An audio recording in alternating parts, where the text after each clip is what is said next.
Boa noite, pessoal.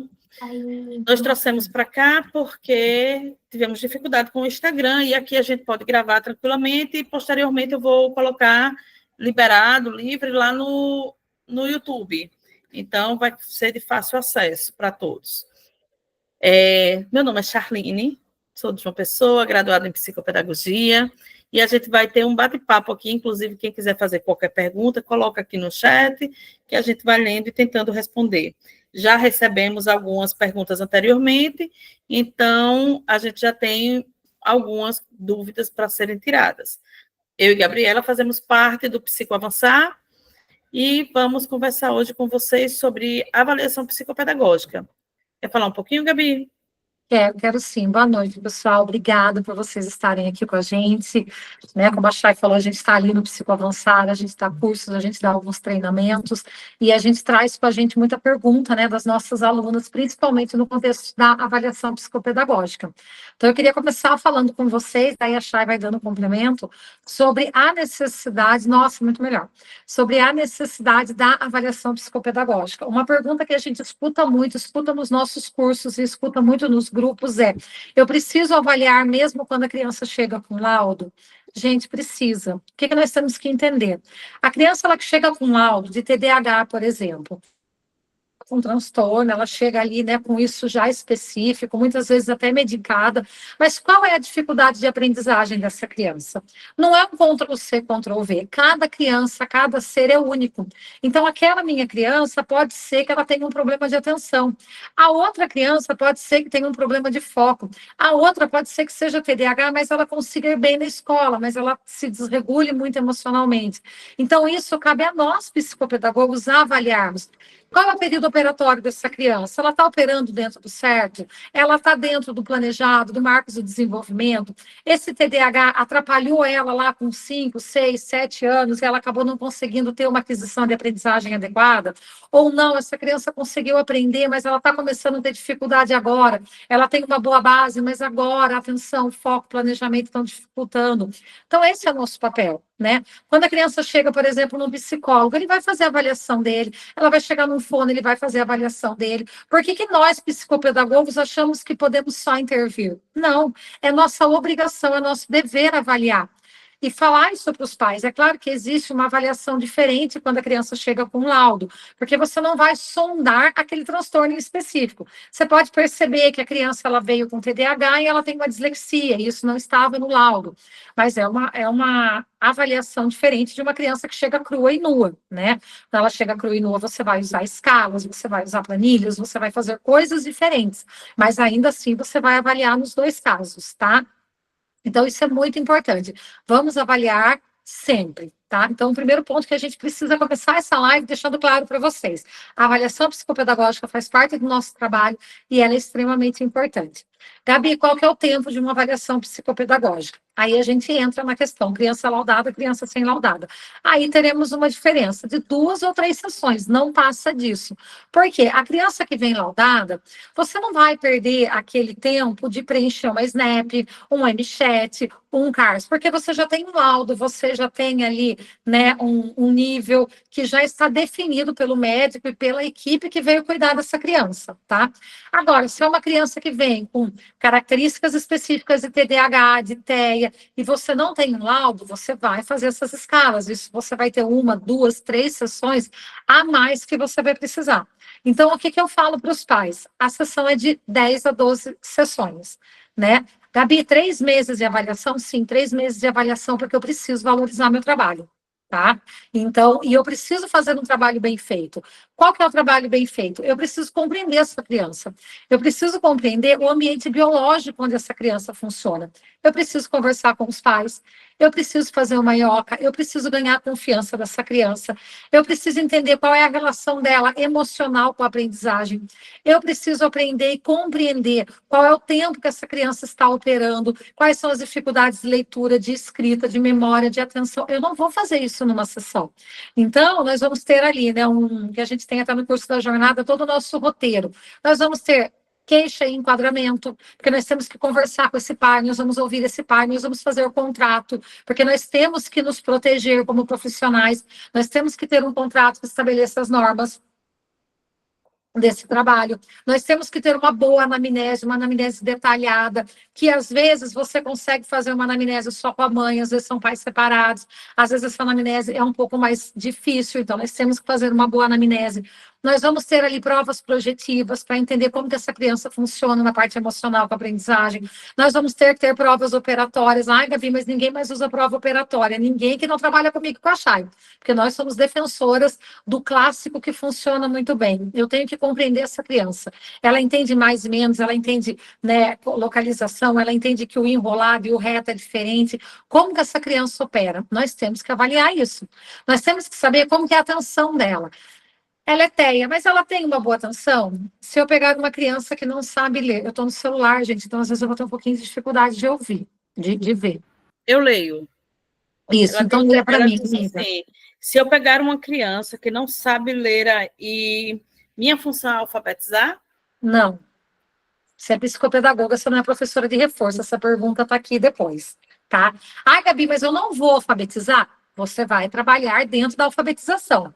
Você vai entender por que ela não está sendo alfabetizada. Por exemplo, se ela tem dislexia, você não vai conseguir alfabetizar. Você vai ter que trabalhar com intervenção cognitiva para daí você alfabetizar. Como que você vai trabalhar com intervenção cognitiva? Um dos maiores problemas da dislexia é a falta de lateralidade. A criança que é dislexa, ela tem muita dificuldade com lateralidade. A neurociência explica isso. Então, o que você vai fazer? Primeiro, você vai desenvolver o cognitivo dessa criança para que ela esteja pronta para receber a leitura e a escrita. Não vai adiantar você ficar lá com ela, i, o, u, ba, be, bi, bo, bu, porque ela não consegue, porque se ela conseguisse, ela não teria chegado em você com 8, 9 anos sem estar alfabetizada. Então, o nosso trabalho, e eu falo isso assim, eu deixo muito claro para os pais, eu não sou alfabetizadora, eu sou psicopedagoga. Claro que quem tem sala de aula, quem tem 10, 15, 20 anos de sala de aula, traz isso para o consultório, e isso é maravilhoso. Mas nós temos que entender que esse peso do alfabetizar não é nosso. Nós temos que entender que o psicopedagogo ele trabalha com desenvolvimento cognitivo relacionado às áreas da aprendizagem. Tá? Então, você vai trabalhar letramento, você vai trabalhar escrita, mas você não vai fazer o mesmo trabalho do alfabetizador. Eu tenho inúmeros pacientes que passam comigo e passam com a professora de reforço.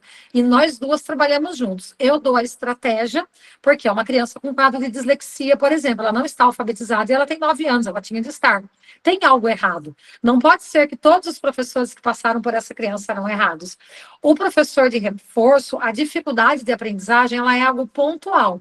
A criança está com dificuldades, ela está com algumas trocas fonêmicas, ela está ali com um pouquinho de dificuldade com a questão do encontro consonantal, mas é temporário, é algo que aconteceu agora. Até então, ela estava indo bem, tá?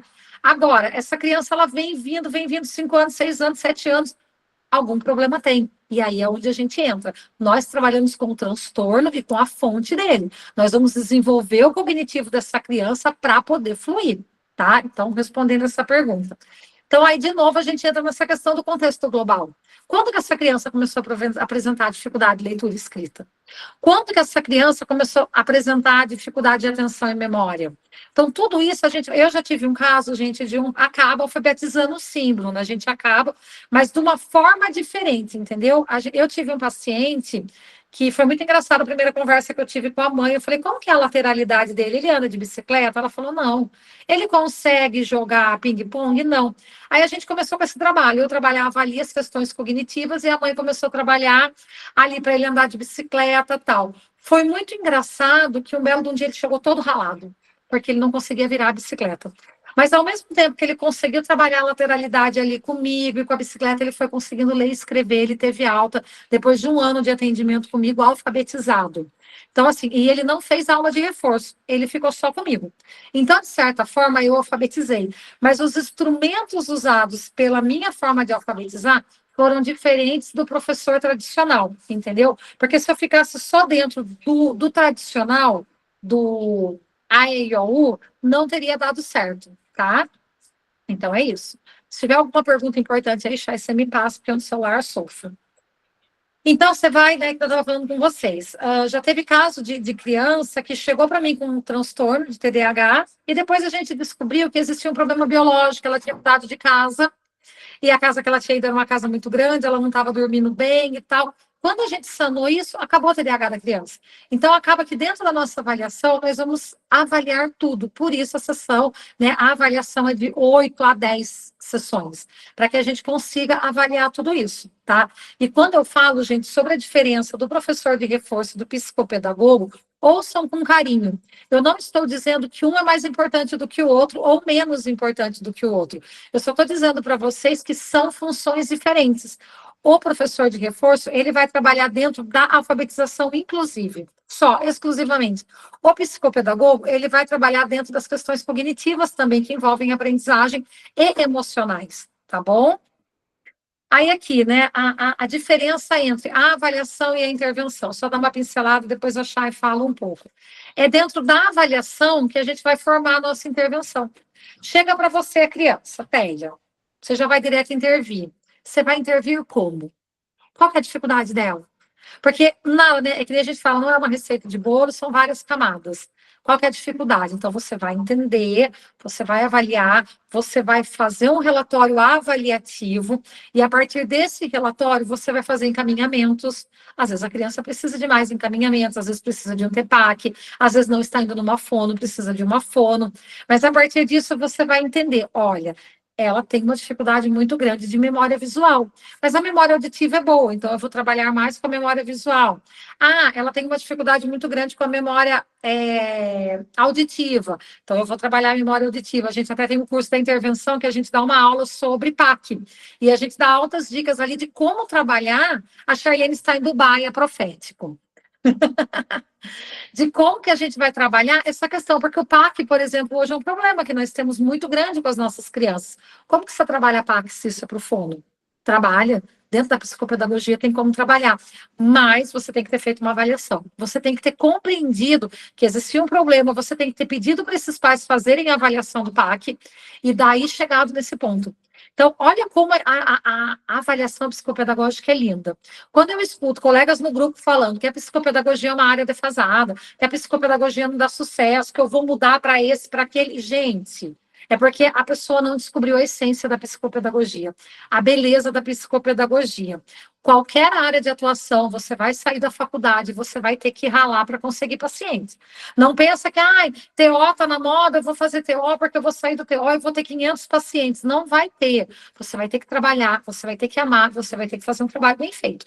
É todo dia. Mas a psicopedagogia é linda e fora do país ela tem sido tão respeitada, tão incrível. Eu tenho pacientes de fora e que o meu laudo lá, ele é colocado, né, na língua deles e é respeitado. Eu fiz um laudo de altas habilidades, nós não podemos laudar altas habilidades, mas eu coloquei uma hipótese diagnóstica de altas habilidades. Esse laudo foi para a Alemanha e a mãe me respondeu hoje, Gabi, a escola aceitou seu laudo e está fazendo as mudanças necessárias. Então, olhem para vocês verem aonde nós estamos chegando, mas como?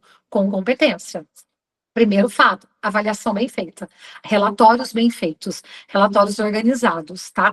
Para daí sim a gente poder intervir. Quer falar um pouquinho, amiga? Porque eu tô no fervo, né?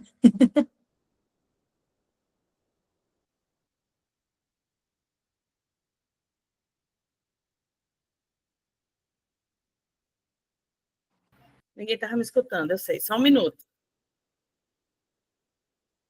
Então, peraí que eu continuo. Então, assim, qual que é o campo de atuação do psicopedagogo? Né? Uma outra dúvida. Até depois a Chay vai falar da diferença entre o psicólogo e o psicopedagogo. O psicopedagogo, ele pode atuar em várias áreas, gente, em várias áreas, né? Não é em todas as áreas que ele vai avaliar, né? Mas ele vai trabalhar em várias áreas. Ele pode trabalhar na empresa, ele vai trabalhar na escola. Gabi, na escola, como psicopedagogo escolar, eu avalio. Você vai fazer uma avaliação, uma sondagem das necessidades dessa criança, mas é uma avaliação diferente da avaliação clínica. Deixa eu olhar aqui. Se houver espaço para tratar de um caso típico de certas crianças com TEA, inflexibilidade na adaptação a ambientes. Um caso muito comum é criança que não quer sair do carro dos pais para ir até a escola, principalmente, mas também sair do carro para os outros ambientes. Como solucionar isso? Aí, Camille, é uma questão de manejo do comportamento. Você tem que entender manejo do comportamento para poder trabalhar com essa criança, Aba. tá? Com essa criança autista, desculpa. Você vai usar aba, você vai usar TCC, dependendo o grau dessa criança. Aí já está mais relacionado a manejo do comportamento do que a aprendizagem.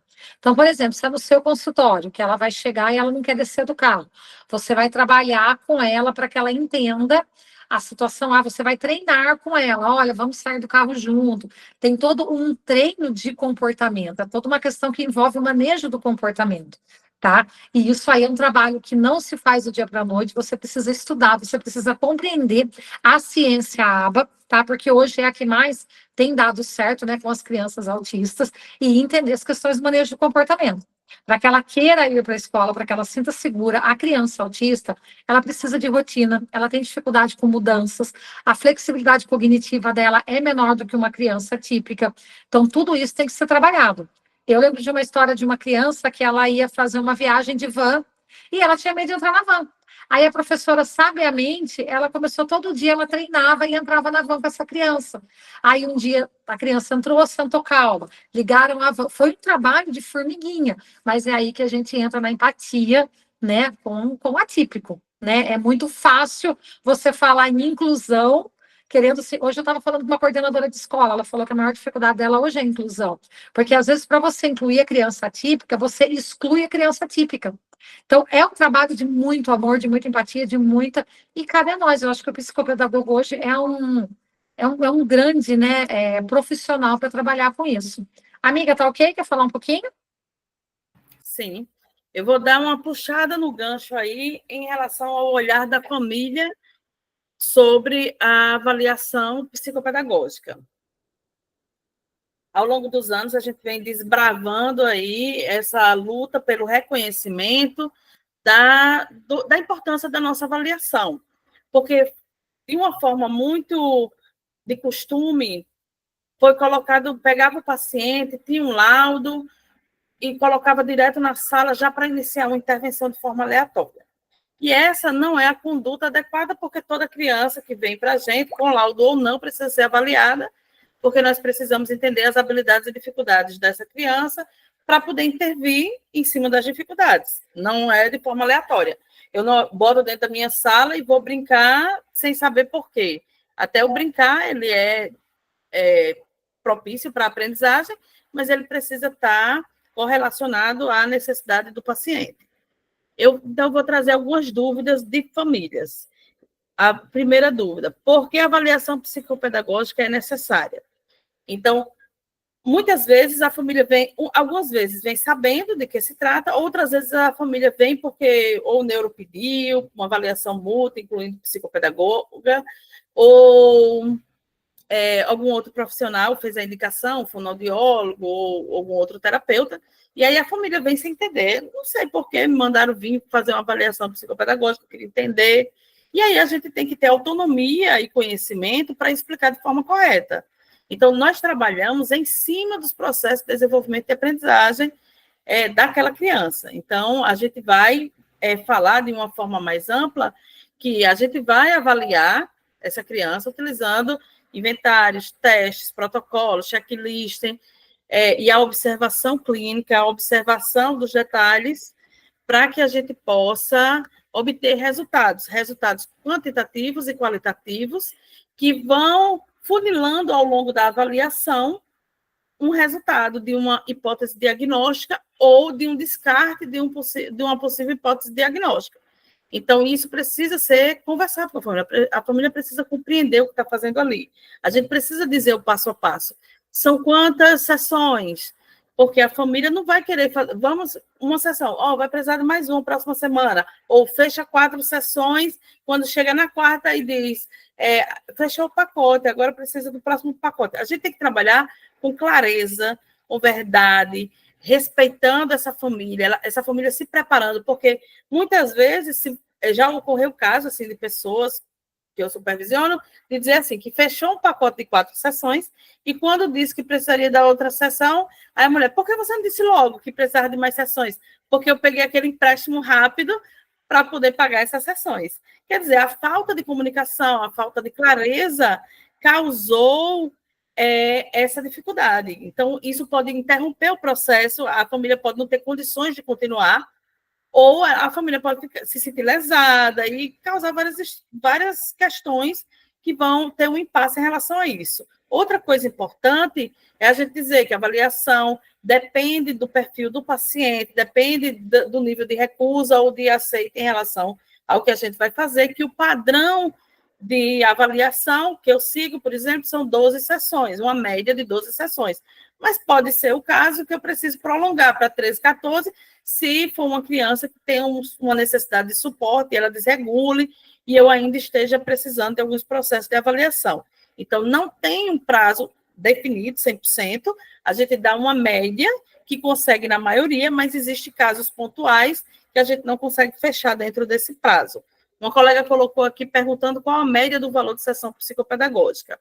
Existem 2 perfis de profissionais. Os que cobram um valor de avaliação e o que cobra por sessão, independente da quantidade que seja de avaliação. Então, a média no país, diante das pesquisas que a gente fez em relação aos grupos, tem lugares que cobram valores sociais de 40, 50, 60, 70 reais, e tem lugares e outros profissionais, eles cobram entre 100 e 230, depende da região, depende do bairro que está inserido, depende do perfil. Ele está inserido num shopping, num shopping que tem uma parte é shopping, uma parte é escritórios, consultórios, e aí ele está lá. Tem um custo maior de manutenção, então, obviamente, isso reflete no valor da sessão. A estrutura, o tipo de brinquedo, o tipo de recursos utilizados, o que é proposto, ela termina sendo algo maior, realmente. E tem outras pessoas, dependendo do bairro, dependendo da localidade, que tem um valor de sessão de 100, 110, 120, e muitas vezes fazem um pacote e fecha 90 cada sessão, porque a pessoa vai pagar as 4 sessões adiantadas. Então, isso depende muito de região e depende muito da localidade que está a sua clínica de atendimento.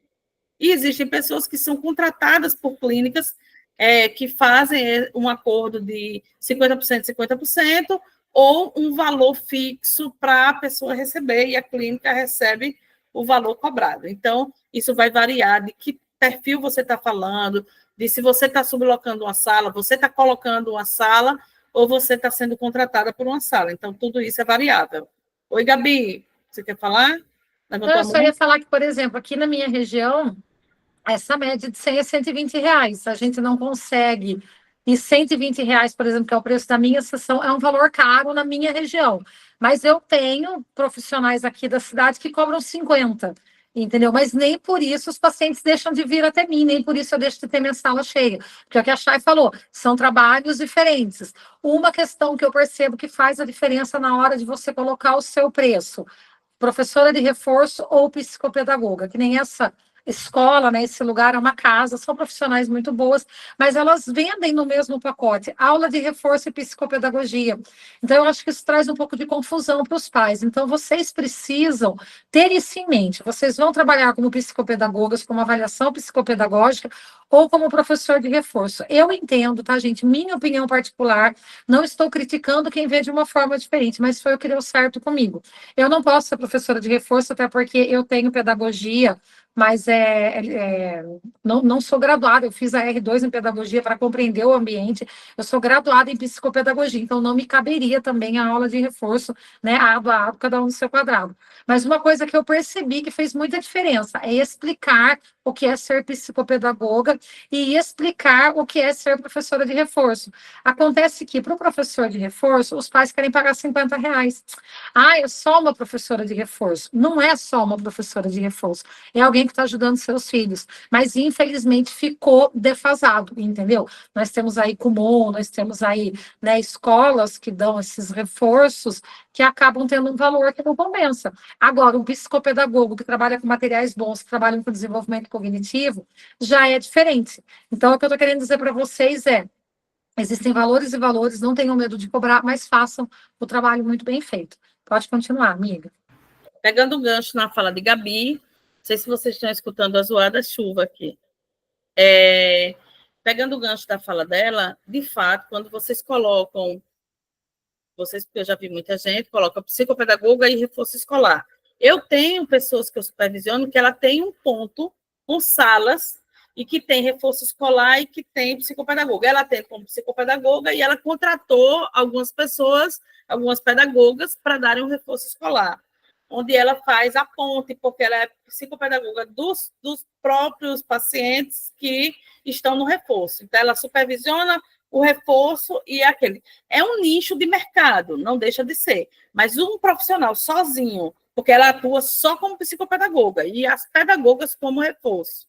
Mas se você é psicopedagoga e você mistura no seu cartão ou na sua bio do Instagram, que eu sou professora de reforço e psicopedagoga, as pessoas tendem a interpretar como reforço mesmo, até porque a nomenclatura psicopedagogia, o povo escuta o psicopedagogia muito forte, o pedagogia muito forte, e aí a tendência de achar que o psicopedagogo é educador como professor, ou que vai complementar, tal, que é uma dificuldade. E muitas das vezes isso ocorre porque iniciou-se a psicopedagogia através da pós-graduação, onde professores é a massiva maioria, pedagogos são a massiva maioria dos profissionais que atuam como pós-graduados especialistas em psicopedagogia.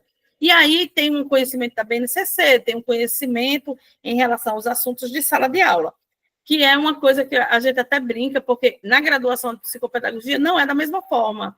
Então, a gente não tem o mesmo conhecimento pedagógico, porque a gente não estudou pedagogia. A gente estudou na graduação psicopedagogia, neurociência, neurolinguística e outros aspectos envolvidos, história da pedagogia, história da psicopedagogia, mas a gente não tem a mesma percepção do especialista que é pedagogo, porque o especialista que é educador físico, o especialista que é historiador, formado em história, o especialista formado em geografia. Então, essas pessoas não têm a mesma percepção do pedagogo. Então, é comum a gente ter visto na crescente da psicopedagogia, até pela falta de conhecimento social, da função específica do psicopedagogo na atuação de avaliação e intervenção dos casos atípicos, das dificuldades, mesmo temporárias, e dos transtornos definitivos em relação à aprendizagem, então, se confundiu as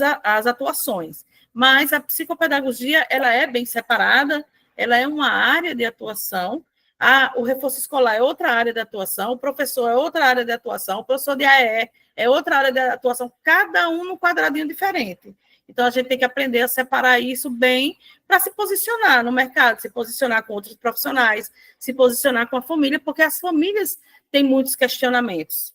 Eu vou para a segunda dúvida das famílias. Como é feita a avaliação psicopedagógica? Ela quer entender aquele processo, que eu já até pincelei. Ela quer entender. E como é que é feita essa avaliação? Porque a psicopedagogia, o termo, ele é muito subjetivo ainda na mente de muitas pessoas da sociedade. Vocês veem aí a dificuldade de uma regulamentação, porque quando chega no setor governamental, o pessoal não sabe o que é psicopedagogia. Então, essa ausência do conhecimento da nossa atuação, ela é um marco diferencial. Por isso que é importante nos oferecermos para dar uma palestra, mesmo que gratuita, numa reunião de pais de uma escola próxima onde você atende. Você vai estar divulgando seu trabalho, divulgando seu nome, oferecendo uma palestra de conhecimento em relação à função do psicopedagogo. Então, isso é uma forma de popularizar a nossa atuação, bem como no próprio Instagram, você fazer um comentário em relação à atuação do psicopedagogo e sempre que estiver conversando, esclarecer. Quando os pais chegam com a dúvida sobre como é feita a avaliação, aí a gente vai dizer, a avaliação ela é feita por etapas, no meu caso, eu faço a anamnese na primeira sessão, Gabi faz na terceira, quarta, quinta, conforme Jorge Visca. Eu prefiro na primeira, porque eu prefiro saber logo tudo da criança para poder trazer intervenções já meio que direcionadas. Então, eu faço a anamnese com vocês, a segunda sessão com a criança, eu vou verificar se é possível aplicar alguma coisa ou se vai ser um momento de relacionamento com a criança, de empatia, de conhecimento, porque eu sou uma pessoa adulta que pega uma criança, bota dentro da minha sala, fecho e digo, você sabe sobre isso? Ela vai dizer, quem é essa estranha falando comigo? Minha mãe disse para não falar com estranhas.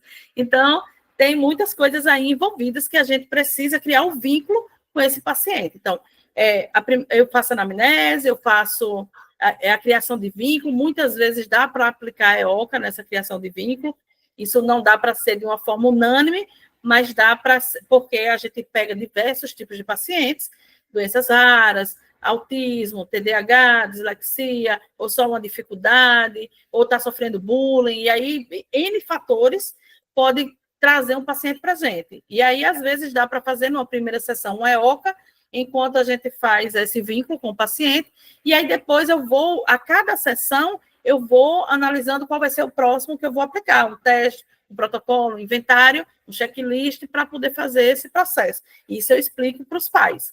E aí, no meu caso, eu faço visita escolar, então, aí eu aviso que eu vou fazer a visita escolar. A visita escolar é o valor de 2 sessões, porque na visita escolar eu vou num turno diferente do que a criança faz sessão comigo, e aí eu tenho que ficar à disposição da escola, dependendo da escola, você demora um pouquinho para entrar, aí você entra, tem que fazer observação em sala, tem que conversar com a coordenação, então você gastou ali 2 horas e meia com tranquilidade. Então, é o valor de 2 sessões. E aí a gente vai fazendo os demais acompanhamentos, que a gente explica para os pais que a gente vai continuar, tanto a observação quanto a aplicação dos testes necessários. E aí, a última sessão é a devolutiva, onde nós vamos entregar um relatório e explicar tudo que foi realizado, bem como os resultados do que a gente adquiriu nesse processo de avaliação. Então, isso tudo se explica para a família. Oi, Bruna, pode perguntar. Eu queria entender na questão contábil como que funciona a parte da psicopedagoga. Eu sei que não pode ser MEI, é isso? A questão de atuação seria pelo ME? Porque às vezes as pessoas confundem. As pessoas misturam bastante. Muita gente faz o MEI porque é mais barato, mais simples. Isso. Eu tenho o ME, tenho um contador, aí eu tenho o custo com o contador, aí faz todo aquele processo legal.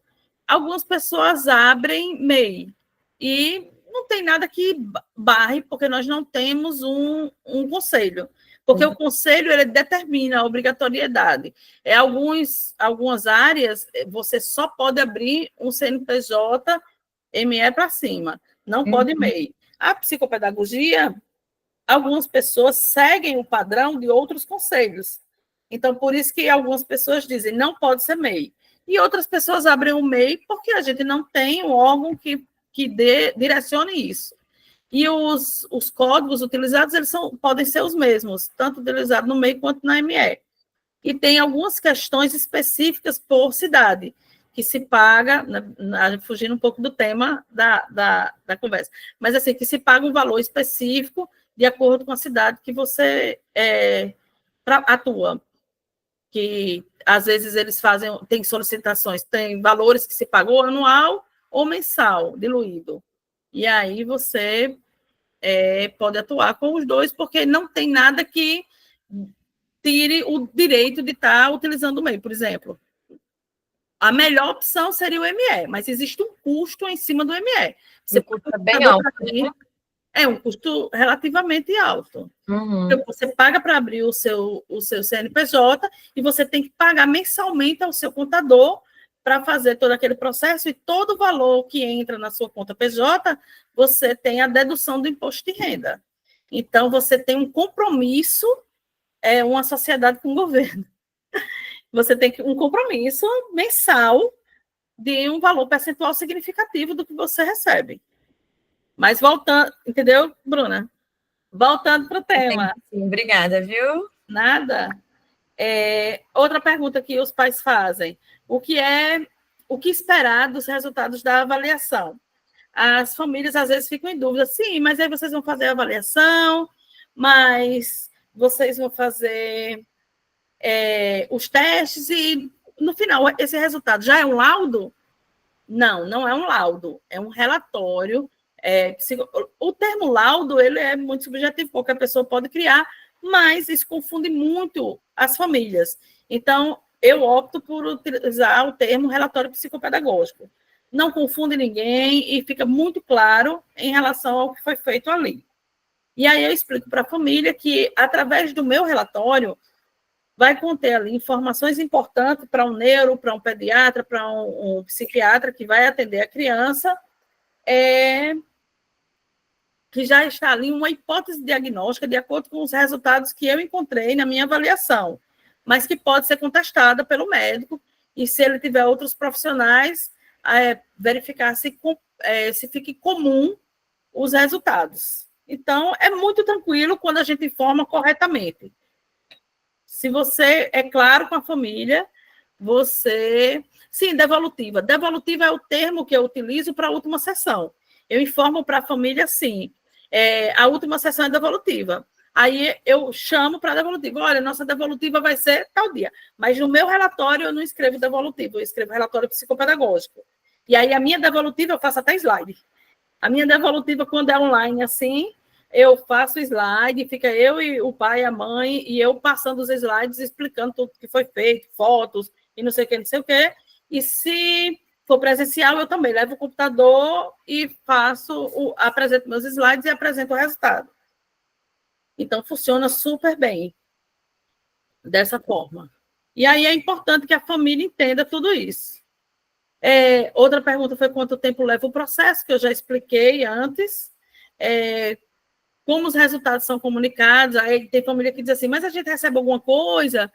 Vocês falam como? Se ele tem já algum diagnóstico? E aí a gente acalma a família, tranquiliza o coração. Muitas vezes vem uma família preocupada em relação ao resultado de uma avaliação e um resultado de um possível diagnóstico, e isso muitas vezes a família está nervosa em relação a isso. Então, a gente acalma, a gente explica que a gente vai fazer os testes, a avaliação, vai ter um relatório, que ela vai poder ver as potencialidades, as dificuldades, vamos ter os resultados, que vão oferecer uma hipótese diagnóstica ou não. Então, vai depender muito de como a criança vai responder ao nosso processo avaliativo.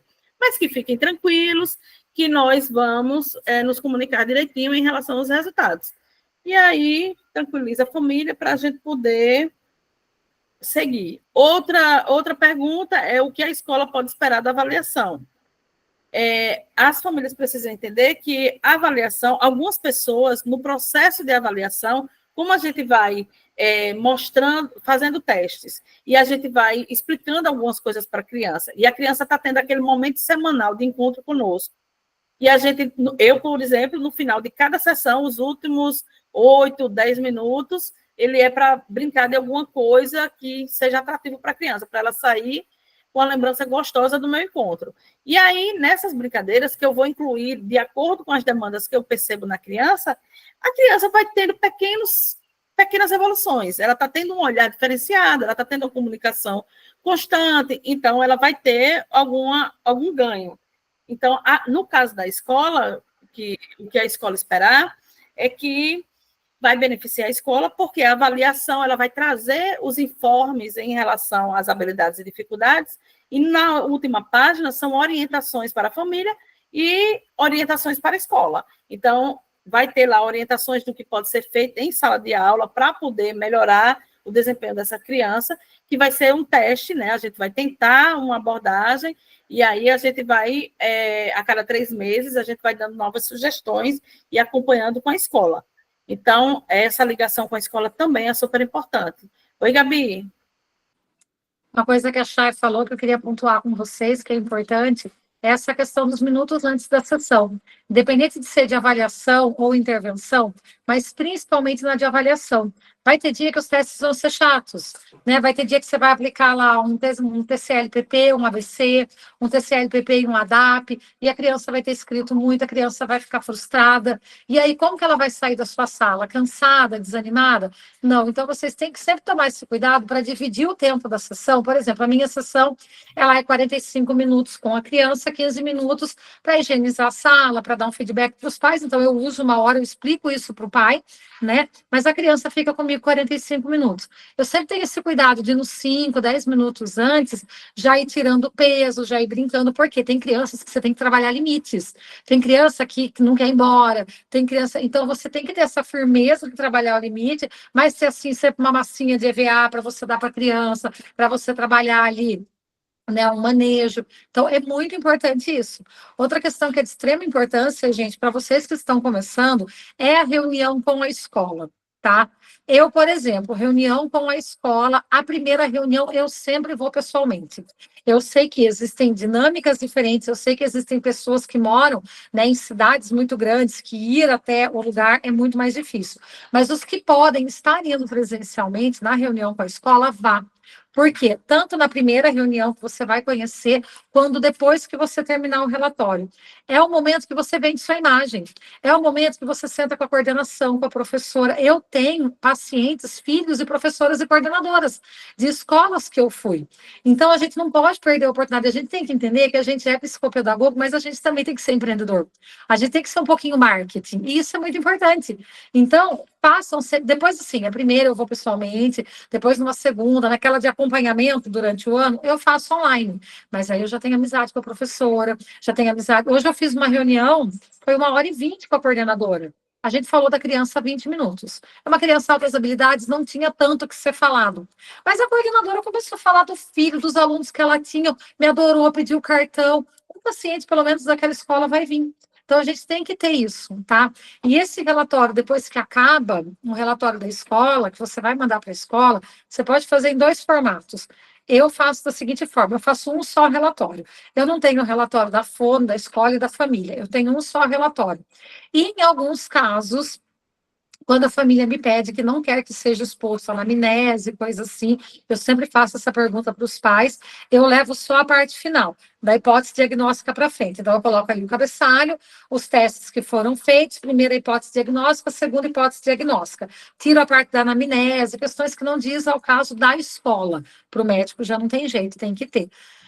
Agora, quando a família não se importa, vai o relatório todo, mesmo com a anamnese, com tudo que eu acho importante a escola também conhecer a história daquela criança. Mas aí você já vai dar instruções. Então, por exemplo, é uma criança TDAH. Precisa do quê? Precisa sentar mais perto do professor, precisa se regular com coisa na mão, precisa orientar para talvez, né, passar numa TO, para colocar um elástico na carteira. Então, ali você vai listar tudo que você quer que faça com aquela criança.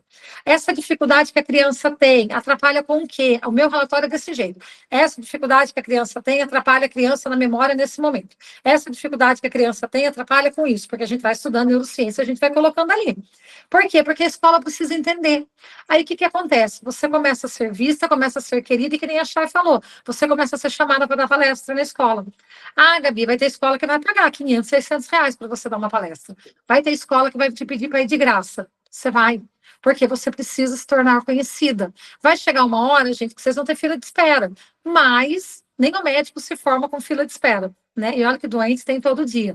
Então, a gente tem que sempre ter esse carinho, essa empatia com a gente e entender que no começo não é fácil, que no começo a gente não vai ter tanto luxo. E a participação, o envolvimento dentro da escola é o nosso carro-chefe, é onde a gente tem que ser conhecida. Tá? Esses dias meu marido nas horas vagas faz Uber, que não tá fácil para ninguém, aí ele falando com uma professora, olha para vocês verem, minha cidade tem 300 mil habitantes, não é tão pequena.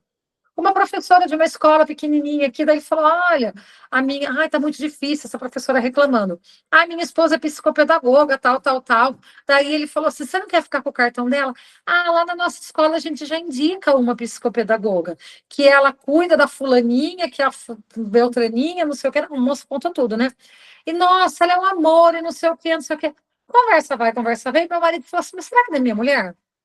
Aí depois ele veio falar comigo, bem, você atende a fulana e tal? Eu falei, atendo. Então, quer dizer, eu não sabia, mas aquela escola, por causa da minha presença lá, por causa do meu apoio, essa criança ficou 1 ano e meio nessa escola, agora ela foi para outra, eles estavam me indicando e eu nem sabia. Então, olha como é importante esse estar ali, esse ir na escola, e isso faz parte da avaliação. Outra coisa que a Chay falou, né, sobre ser claro com os pais. Então, por exemplo, peguei uma avaliação de altas habilidades, expliquei para a mãe que eu não faria o diagnóstico, eu faria uma hipótese diagnóstica, eu trabalharia dentro da motivação, do hiperfoco, tal, mas que eu não daria, precisava do VISC e que essa avaliação seria de 3 meses. Hoje eu fui visitar a escola, hoje acabou a minha avaliação, só falta eu fazer o relatório. Hoje eu mandei mensagem para a mãe, olha, foi assim na reunião da escola, a sua filha realmente não tem problemas de aprendizagem, eu vou te entregar o relatório, agora eu só preciso saber se você vai continuar comigo para a gente trabalhar isso, isso e isso que eu sinto que precisa ser trabalhado, ou se você vai, né, pegar o relatório e pronto. Não, Gabi, nós decidimos que ela vai continuar com você. Então, terminou com 3 meses e ela resolveu continuar. Verdade, nós temos que ser profissionais muito claros, tá? Para que a gente tenha, eu falo, quando eu comecei, eu pedi para Deus um paciente. Porque eu falava para ele, eu vou ser tão boa com esse um, que ele vai me trazer 2, que ele vai me trazer 3, que ele vai me trazer 4. E hoje, graças a Deus, ele traz o que tem sido, né, sustento da minha casa. Então, acho que mais importante do que falar sobre avaliação também é trazer para vocês isso. A psicopedagogia é linda e a gente não pode desistir. Agora continua, Chay, que eu sou emocionada. Vamos lá, mas é ótimo sempre ouvir. Tia Sônia colocou aqui, eu costumo orientar a construção do PEI para a escola. Na verdade, o correto a gente faz o processo avaliativo, prepara o relatório com instruções e orientações para a família e pais e o planejamento trimestral. No meu caso, eu faço trimestral, tem gente que faz mensal, tem gente que faz semestral, tem gente que faz anual, eu faço trimestral. E aí, quando eu mando o relatório para a escola, junto com as suas orientações, eu mando esse meu planejamento trimestral. E o PEI é de responsabilidade da escola. Então, coordenação, professores, até porque quem sabe o que vai aplicar, é aquela história que eu disse em relação à graduação. Quem conhece de qual é salteada BNCC, quem sabe o que é que vai estar nessa construção de aprendizado dessa escola. Até porque a gente vê, mesmo que tenha uma regra em relação ao que deve ser aprendido por série, as escolas mudam o tempo de algumas coisinhas, tem algumas particularidades. Então, quem conhece essa particularidade do que vai ser ensinado naquele tempo é o professor. Então, o professor, o coordenador, a equipe da escola e a equipe multi da criança, elas se juntam para fazer o PEI. Mas esse se juntam da equipe multi, ela está correlacionada a um relatório bem feito e a um planejamento trimestral. Então, eu mando meu planejamento trimestral, eu mando o relatório, mando a orientação para a escola. Aí eles vão e constroem o PEI. Geralmente aqui dá certo. Essa parte de elaborar o PEI para a escola ou tal, não, eu não faço aqui. E aí, a última pergunta em relação a o que a família fala é qual o papel da família na avaliação e na intervenção. Porque é importante a gente colocar para a família a importância de assiduidade, não pode estar faltando, você não pode escolher vir 2 vezes por mês, se a criança precisa de uma sessão, às vezes até 2 por semana, mas se é uma sessão por semana, ele precisa cumprir, é uma regra. Até porque a família não pode estar ligando, hoje ele vai para o shopping. Hoje, isso não existe. Ele precisa ter algo contínuo, porque vai ser essa constância que vai trazer o resultado. Então, a gente informa sobre a importância da constância, a gente informa sobre alguma eventualidade que precise ser aplicada em casa. Quando a gente está no processo de intervenção, a gente tem que conhecer o perfil do paciente, da gente, né? E nesse processo de intervenção, a gente vai trazendo orientações. Toda semana eu aplico alguma questão específica para o processo de desenvolvimento cognitivo, emocional e de aprendizagem desse paciente. E nessa aplicação, quando termina a sessão, eu faço a orientação para a família, para eles replicarem aquilo que foi aplicado ali durante a semana, para que eu tenha um resultado, que tem um salto no desenvolvimento para a próxima semana. Então, se a família é parceira e está lá fazendo todo dia um pouquinho, quando chega na outra semana, eu já vejo mudança no paciente em relação a alguma coisa. Um exemplo prático disso é uma paciente minha, que eu estou em atendimento, já passou pelo processo de avaliação, eu estou na intervenção, e ela tem uma dificuldade na matemática, de lembrar a sequência numérica de adição, subtração, mas ela é muito pequenininha também. Aí eu combinei com a família que a gente ia fazer. Trouxe os números de várias formas, de EVA, de borracha, daqueles durinhos, tal, para ela poder fazer o comparativo. Esse é tal número, tal número. A gente conquistou essa primeira fase. Aí agora sabe até 10, aí agora sabe até 20. Até 20 ela sabe. Aí sabe 21, 22 até 29, mas ela não sabe a virada decimal, né? E aí quando chega 29, aí a pessoa tem que dizer 30, aí ela 31, 32, 33, e aí está chegando no 100 com essa ajuda, com o suporte. E aí eu combinei com a família que todos os dias aproveitasse um tempinho e reforçasse isso, porque ela não sabia até 100. Então, na primeira semana que eu pedi isso para a família fez todos os dias. O que ela sabia de 20, ela já transformou em 50 em uma semana. Então, quer dizer, a parceria da família foi fundamental para esse processo. Aí, na outra semana, eu trago os números numas plaquinhas, feito plaquinha com esses palitos de picolé. Aí eu boto os números assim coloridos, de várias formas, de vários jeitos. Aí a gente foi levantando, e esse com esse, e esse com esse, para poder mostrar que um número pega todos os outros e transforma em outro número. E aí falei com a família, expliquei a família fazendo tudo. Aí agora ela já sabe a sequência todinha, e a gente só dá o suporte nas viradas. Então, isso é a importância da família na construção interventiva da criança, para a gente obter um resultado satisfatório. E isso precisa ser explicado no começo, precisa ser explicado no final, na devolutiva, sobre a importância da intervenção e da família e da escola. E, fica com a avó e da avó e de todo mundo nesse processo.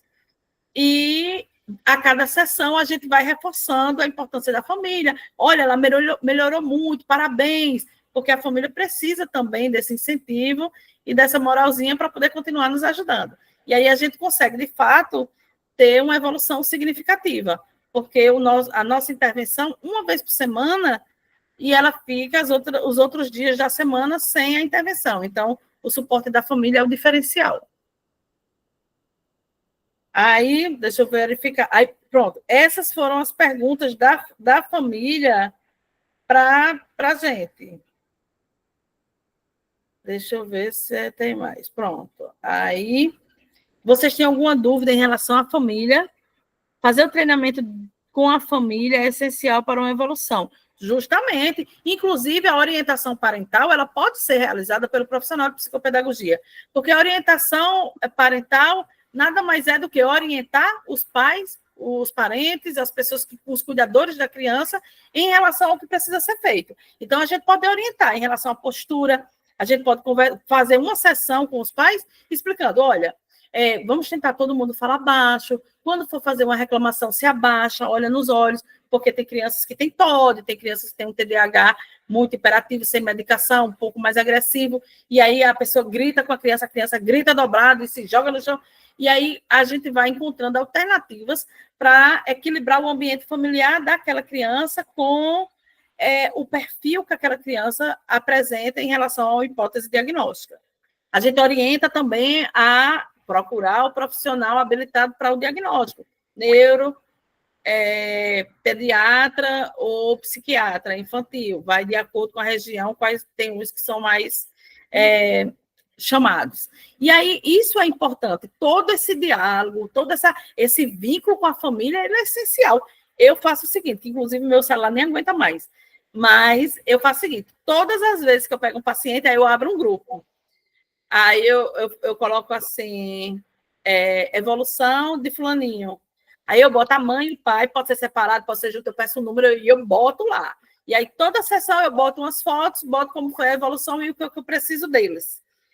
E aí está todo mundo lá por dentro, sabendo o que eu estou pedindo. É um registro da minha evolução semanal e, ao mesmo tempo, é um chamamento da família para aquele processo de construção. Luciana colocou aqui, como posso cobrar isso, terapeuta do meu filho? Olha, esse é um dilema, porque eu estou até supervisionando uma pessoa, não sei se ela está aqui no grupo, eu estou supervisionando uma pessoa que ela tem um filho atípico também, que é acompanhado por uma psicopedagoga. E aí, quando eu estava fazendo os processos de supervisão dela, ela dizendo, não, eu vou avisar para a psicopedagoga do meu filho para ela fazer supervisão com você. Porque, de fato, é complicado. O que eu posso dizer é o seguinte, depende. Porque, às vezes, trabalho em clínica. Isso é a diferença para vocês, que vocês já escutam de uma forma geral. Uma clínica quer contratar um psicopedagogo. Nunca ofereça os seus 5 dias, porque os seus 5 dias não dão vencimento para uma qualidade de atendimento. Porque, se você está numa clínica multidisciplinar, você atende 15, 16, 18 pacientes por dia. Como é que você vai ter tempo de planejar uma sessão? Porque a atuação psicopedagógica, ela é complexa. Ela é o antes, o durante e o depois. O antes, porque eu planejo a sessão individualizada para cada paciente, porque cada paciente é único, com história e com a necessidade única. Eu aplico a minha sessão com o paciente e o pós, porque eu vou ter que fazer um registro daquilo e fazer um acompanhamento daquilo. Então, uma alternativa... Aí depende. Se a psicopedagoga do seu filho trabalho 5 dias da semana, atendendo 16, 18, ela vai fazer isso em que horário? Ela mecaniza um pouco o atendimento. Ela pode ser maravilhosa, ela pode ser ótima, mas ela não tem braço suficiente para isso. Um relatório de qualidade, ele tem 16, 18, 20, 22 páginas, porque tem que conter todo o processo de avaliação. Aí tem gente que entrega relatório de 3 páginas, 4 páginas, não tem como. É impossível uma pessoa fazer um processo de avaliação, que é quase uma jornada inteira, de 12 sessões, e você, no final, dá um relatório de 3 páginas. Você não fez avaliação, você não fez os testes, você não achou resultados, você não fez comparativo com o desenvolvimento cognitivo, com o desenvolvimento cronológico em relação à idade, em relação aos pares, você não colocou resultados, você não fez a orientação. Quer dizer, é impossível fazer uma avaliação de 12 sessões e ter 3, 4 páginas. Oi, Gabi. É uma jornada, né? A avaliação, ela é uma jornada, né? Justamente. E aí, o que você pode fazer com ela é pedir um relatório, aí ela entrega um relatório, aí você quer... Eu, como mãe atípica, sempre meio que auxiliei em relação ao meu filho, porque eu não podia deixar esperar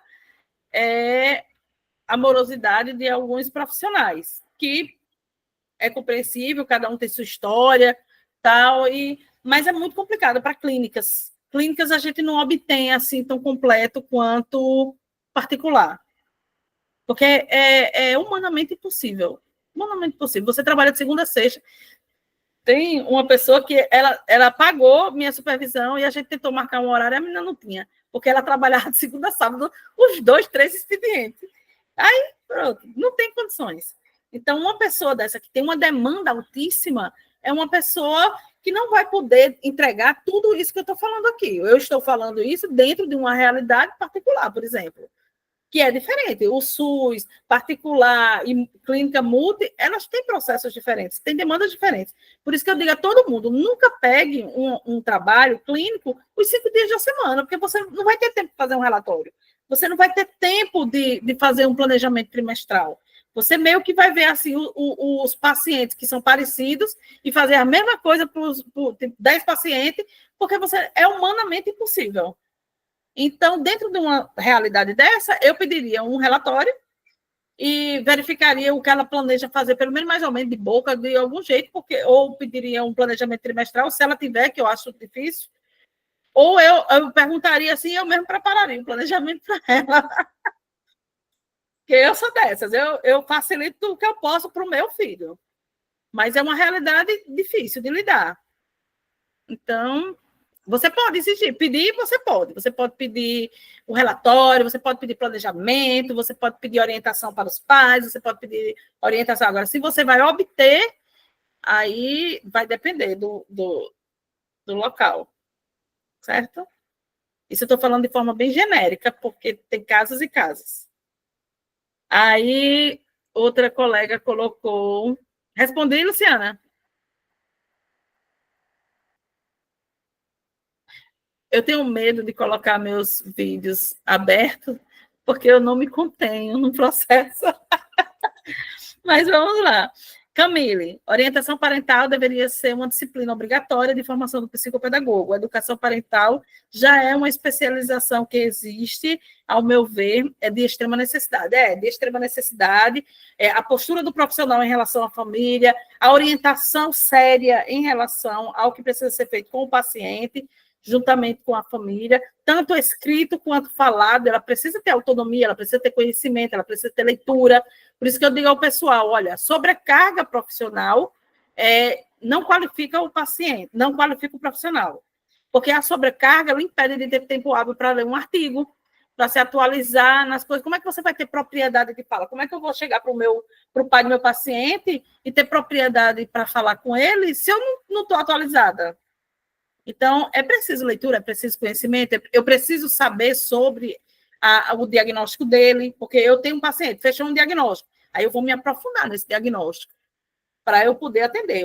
Um pai ligou para mim, eu queria saber qual é o valor da consulta, porque eu tenho um paciente com doença rara, assim, assim, assado, e tem dificuldade nisso, nisso. O que é que eu faço? A primeira coisa que eu faço, puxo logo o máximo de artigo que eu puder sobre essa doença rara, para eu entender se ela compromete no cognitivo, na aprendizagem e tal, para eu poder me aprofundar. Quando eu chego para fazer a anamnese, eu já chego conhecendo do que se trata. Não, você nunca ouviu falar, não sei se você já ouviu falar, mas a minha filha tem isso. Aí eu digo, é assim, é assado. Então, isso demonstra conhecimento, demonstra autoridade para poder atender o paciente. Então, isso agrega valor ao seu atendimento. Luciana colocou aqui, não tenho essa devolutiva, porque lá eles trabalham com um coordenador, não é profissional. Entrega, já cobrei essa questão do que foi feito, dos profissionais, falei que precisa realizar durante a semana o que foi trabalhado, mas nada acontece, já tem 1 ano nessa clínica. É complicado. Espera aí que meu controle inibitório eu estou conseguindo controlar hoje. Quando meu filho fazia só fono, toda semana me dava o que foi feito e o que precisava ser feito. Não passa, hoje em dia não passa nada para fazer com ele, fico perdida tentando trabalhar com ele. De fato, nós não temos conhecimento de tudo. Então, o terapeuta ocupacional, ele detém o conhecimento da terapia ocupacional, o terapeuta nutricional da nutrição, o psicólogo da psicologia, o fonoaudiólogo da fonoaudiologia, e aí a gente fica mesmo numa situação complexa quando esses profissionais não dizem o que é necessário da demanda específica. Eu não estudei todas as áreas para dominar todos os conhecimentos, todas as ciências. E aí é muito complicado. Uma sugestão que você pode dar é deixar por escrito essa solicitação no e-mail da clínica. Venho por meio desta solicitar relatório das terapeutas fulano de tal, para ver se a clínica toma algum posicionamento. Mas se não entregar é porque não tem. Então, não sei como é que estão atuando. Aí Camila botou que a sessão do SUS são 15 minutos? 15 minutos só dá para regular um autista nível 3. Com certeza é um absurdo, muito ineficiente, concordo. Atendo com 30 minutos numa ONG, já acho pouco, concordo. E na clínica multa eram 50 minutos, adequado. Entre 40, 45, 50, 1 hora é o adequado para o atendimento. A 30 minutos ela é pouco, 40 minutos ela chega a ser suficiente. E até 1 hora ele é o esperado. Então, mas eu entendo, assim, 30 minutos, tem muitas clínicas que atendem 30 minutos. Clínica multi, que a pessoa paga por plano, atende 30 minutos, muitas. A Ana colocou aqui no SUS no máximo 30 minutos, dependendo da região, né? E fora que tem outras pessoas que falam sobre algumas questões de juntar 2, 3 pacientes para fazer uma sessão, o que atrapalha um pouco o desenvolvimento. Realmente, essas demandas, nesse processo de avaliação e intervenção, elas são uma realidade no Brasil, e aí a gente vai burlando. Muitas das orientações dadas aqui, elas funcionam muito bem no particular, mas existem desafios assim, enormes para serem utilizadas em clínica multi e principalmente SUS. Oi, Gabi. Tem mais perguntas aí? Bom, eu levantei a mão, gente, acho que foi sem querer. Mas sobre o tempo, é isso mesmo. Eu faço as minhas de 45 minutos, acho que é adequado, porque muito também, 1 hora, às vezes eles ficam cansados, é muito de cada paciente. Tem criança que flui bem 45 minutos, 1 hora, tem criança que dá 35, eles já ficam cansados, vai muito do desenvolvimento cognitivo, do controle inibitório de cada um.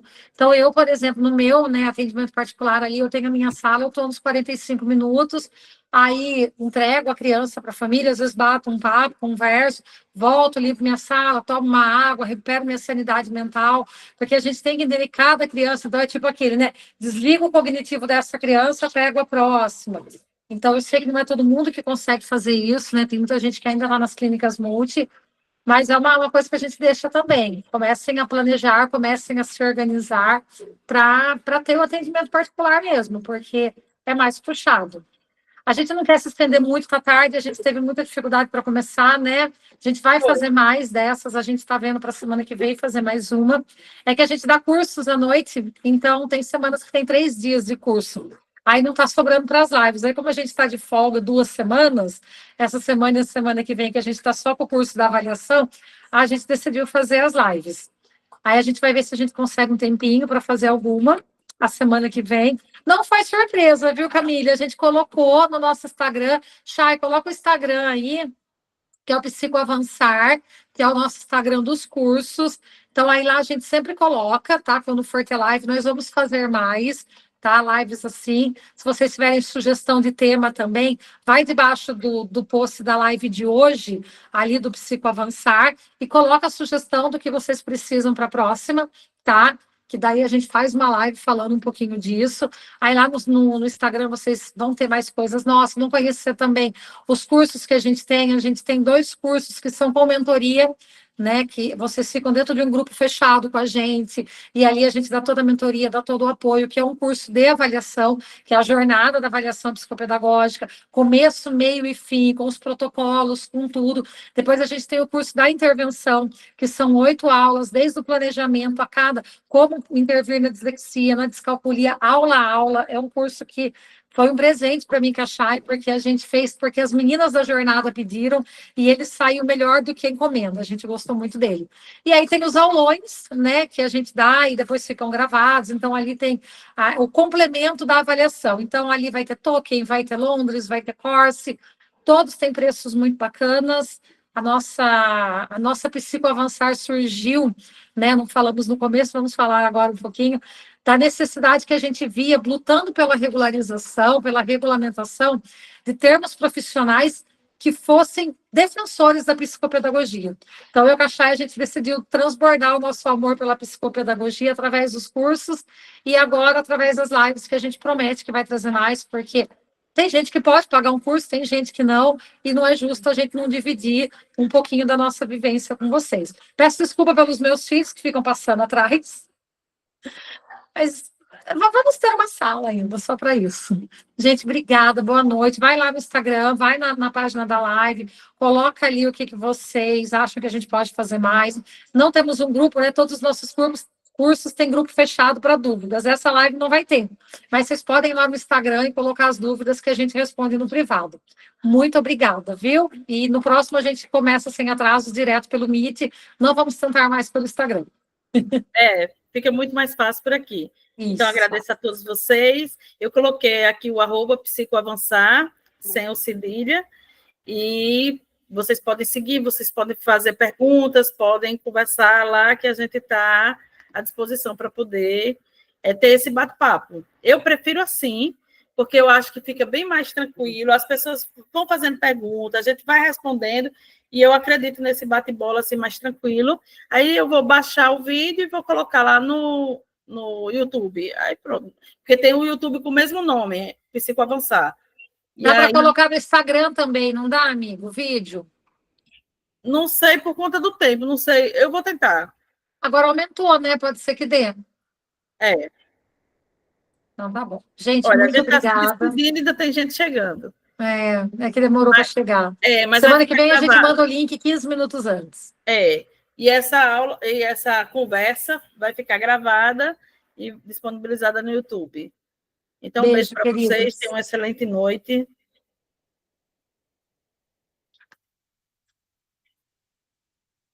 Boa noite.